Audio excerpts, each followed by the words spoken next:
All right. Well, peace, brothers and sisters. I've decided to begin to do videos related to information that I know because I see that people enjoy watching these videos in which brothers and sisters spit so-called knowledge. I've usually saw these videos as book reports because that's what we do. That's what we do in college. And so, uh, I will go over a presentation that I gave in Seattle a few years ago, in which I basically taught the basics of the MDW NTR. And so then I'm giving that same presentation here with my phone mainly focused on my screen. I will be talking in the background, going over each slide as I give you the basics of the MDW NTR. That's why I call this Hieroglyphs 086. When I was in Seattle Central Community College, I took a lot of 08 classes, which are basically high school courses in a certain course, because I had remedial learning to do earlier. And so, here is the MDW NTR Study Groups Hieroglyphs 086.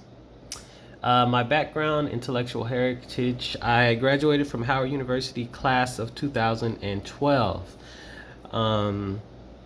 My teachers, I learned directly under Dr. Mario Beatty. I did not learn under Theophile Obenga. I'm sorry. I don't know why that came out like that. So I learned directly under Dr. Mario Beatty, who learned directly under Theophile Obenga. I also learned under Dr. Andreas Woods, Associate Professor at Howard University, Associate Professor at Bowie State University, who has his PhD in Egyptology.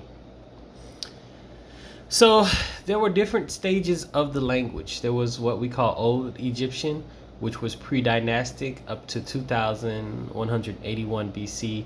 Middle Egyptian, which is what we are going to be learning, which was 2055 to 1650 BC. So Middle Egyptian is also called Classical Egyptian. So this is the language that is pure Egyptian. Old Egyptian in pre-dynastic times, they were still developing the language. There are certain signs and symbols that weren't there and that aren't used as much. But Middle Egyptian, whenever we read the MDW NTR, for the most part, off the glyphs and what we see up on the walls of the temples, that's Middle Egyptian. Late Egyptian, 1069 to 700 BC.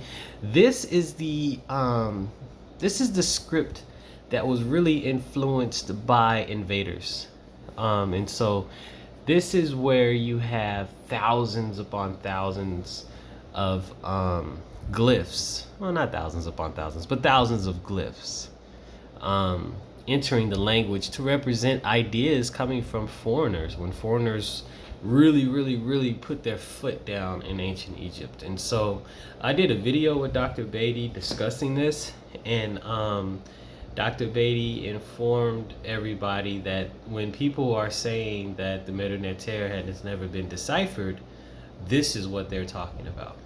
Then we have another form, which is Demotic, which was the 7th through the 5th century. And then we have the latest form, which is Coptic. And so Coptic is a form that is currently spoken in the Ethiopian church in its songs, and it's the latest form of the ancient Egyptian language.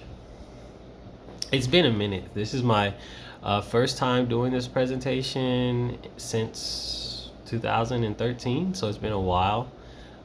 So I'm really trying to brush up on the MDW NTR myself.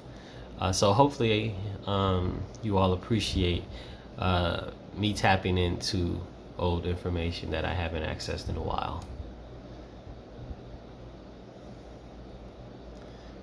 Okay, so the structure of the language. There are three types of symbols. There are phonograms, which are sound symbols. There are ideograms, which stand for ideas, and then there are determinatives.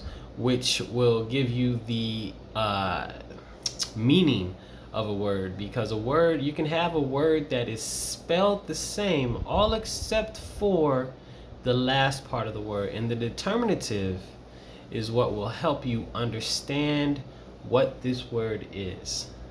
So phonograms, they convey sound or speech pattern. The English alphabet and most Western languages are phonograms, which directly relate to hearing as the primary tool of comprehension. Now, the three types of phonograms. There are uniliterals. It means one symbol, one sound. This is the uniliteral for ah. There are biliterals, two symbols for two sounds.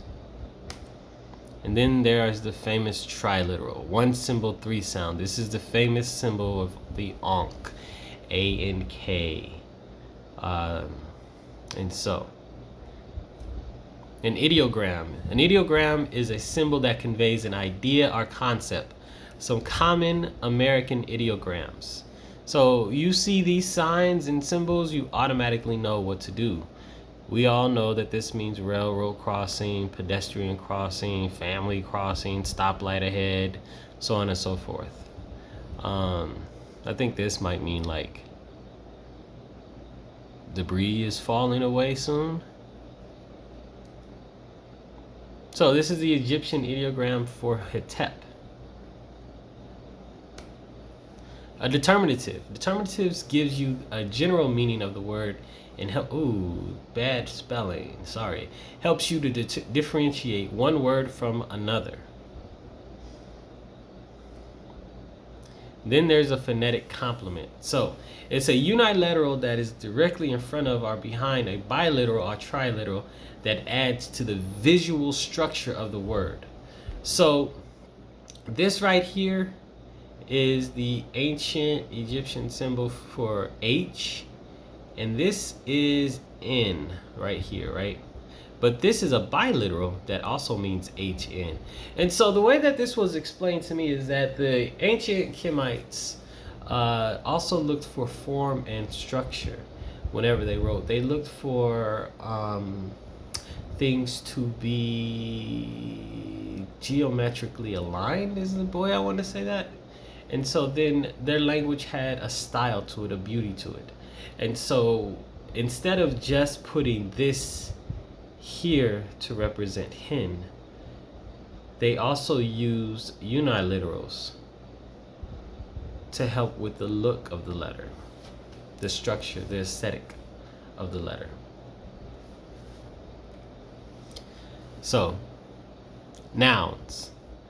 Nouns are words that languages use to describe things that are physically real or abstract, like a boat, philosophy, or happiness. There's the root plus the addition. So member is the root, S is an addition, membership, ship is the addition, and the non-member, non is the addition. So, gender. In Egyptian, nouns could represent either the female or the male or neutral, usually referring to a god. Male nouns end in consonants. Female nouns end in T. So this is sin. And this is Senet with the T. This is the unilateral for T. And this is, of course, the unilateral for S. This is the unilateral for N, unilateral for S. So here's the determinative right here. So this represents a boy, and this represents a girl.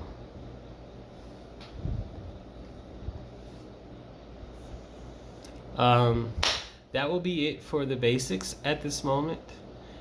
Please join me for my next video in which I'll explain nouns a little more intensely. Thank you.